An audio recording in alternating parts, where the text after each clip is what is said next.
All right, so the final topic we're going to talk a lot about is DE&I. Can I see a show of hands who in the room has a diversity, equity, inclusion program in place at your company? Show of hands. And any of you operators have measurable goals that you have to accomplish with diverse vendors? Any of you in the room? Yes. Bath and Body Works, Davita, yeah, Gap, maybe a little bit. Dollar Tree, not yet. We've gotten some calls from our customers, actually some of our customers who aren't here too. Victoria's Secret has called recently. There's a lot of focus on diverse vendors and also diversity, equity, inclusion programs within companies. But this is why, y'all. So studies indicate your company will be 1.7 times more innovative. McKinsey says your company will be more financially successful as a top performer. And Harvard Business Review claims that you have faster problem solving with diverse teams. So these, it's nice. Listen, everyone's seen the news. There's lots of reason why DE&I has been a focus for the last few years and has really kind of started more of a momentum and movement, but it's actually good for business.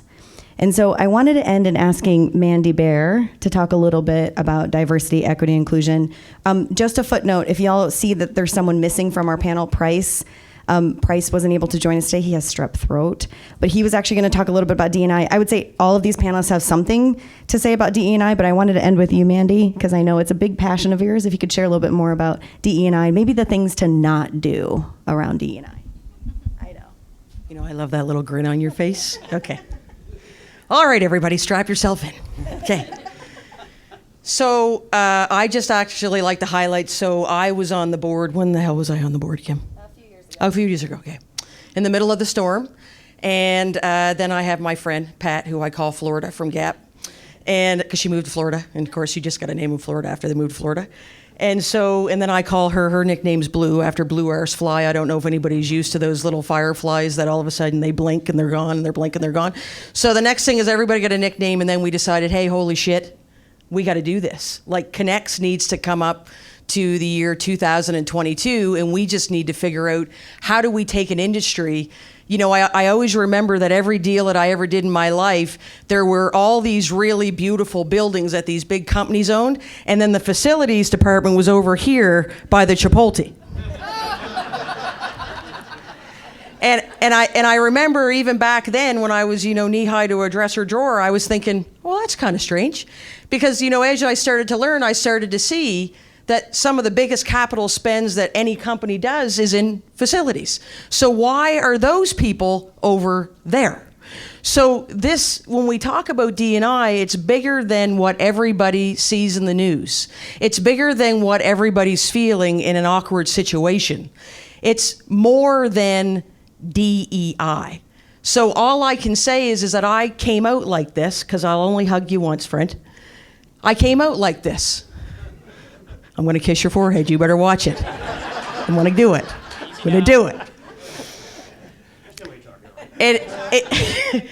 So when we talk about DE&I, the one thing that I would like for all this room of leaders and people in here to know is don't effing complicate it. One of the biggest things that I see everywhere I go, whether it's on an airplane, I don't take buses, I will tell you that right now. I walk down streets, I see banks that have all the waving flags and it has everybody else in them. Tokenism. Do not let our industry fall to the wayside of tokenism. Because tokenism is only gonna, I have sentence enhancing words that wanna come out. Oh my dear, give me a pat on the back, will you? Okay. Yeah, I'm going to need it. Sentence enhancing words are a big part of my vocabulary. Okay. So when we look at tokenism, the thing that I want everybody to realize is that I tell the story of my father, who for 40 years was a lobster fisherman in the bowels of Nova Scotia. And I had 3 brothers. I didn't have a chance of being feminine ever. And so when you look at our life growing up, he was born in the fact that I remember him looking at my brothers and saying, you're not going to bring that person into this house. No, you're not. And that person's nothing but a faggot. Because that was how he was raised. He was raised that way. Well, let me tell you about Gary Rennehan now. I fucking raised him on the second part of his life. And he is a beautiful human being who loves everybody. And it's because I raised him to see that what was put in his head was not real.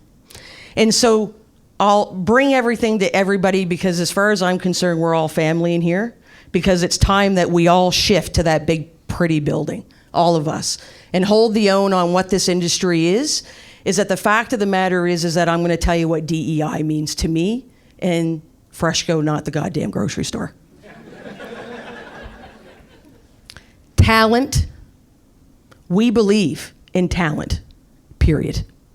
And because we're sitting in, a very athletic version of what I'm going to say, is that when you look at all the years of African American players who were better than all the white players, but because they weren't allowed to come into that dressing room, they weren't allowed to do this, none of what I call talent rose to the top. It just didn't. So now when we make, in your companies, when you make that playing field level, the reality is that everybody in this room has had, for the most part, I'm not even going to use the word privilege, because the privilege word gets used like integrity way too much. A lot of people in this room, including myself in other ways, including where my gray, did you see where my gray grew in there, buddy? It's real, right there. Yeah. I know. Is that I had, just like a lot of people in this room, an advantage. I had an advantage in different ways that other people didn't. And so when we start looking at the fact that every one of our heartaches, everywhere where you came from, when you grew up in a family that didn't have much money, nobody handed anything to you, it's real, right, friend? Like, you see a lot of the guys out there that everybody's picking on, they're all picking on you because you're white. And they're picking on you and saying, but look at the privilege you have. But what you went through growing up was real.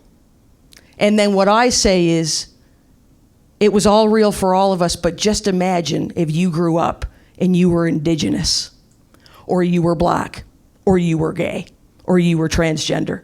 Take that heartache and then put that on top of it, and then let's talk. So when you use your advantage with diversity and equality and inclusion, what happens is because when you hear my talk on Tuesday, you'll talk about why I'm here where I am, being female, gay, and a little bit funny at times. And why HGTV wanted me on their screen is because I'm real. I don't know any other way to be, and it's relatable. Whether I'm in a field with 18 white guys or I'm over here with a pile of kids that are under 12, it doesn't matter. How you project to people about what your intention is in DEI is going to prove to be your success. Because if you rainbow wash your windows and you buy every goddamn piece of magazine cover that you can afford, you better be able to back it up. Because if you can't, they will smell you coming a mile away, and everything that you've done is for nothing. And the joke will be back on you. It only makes sense that when talent rises to the top, that you are going to get not the people that are insecure about bringing other people in. You're going to get real talent that's going to come in and is going to dictate where your needle moves.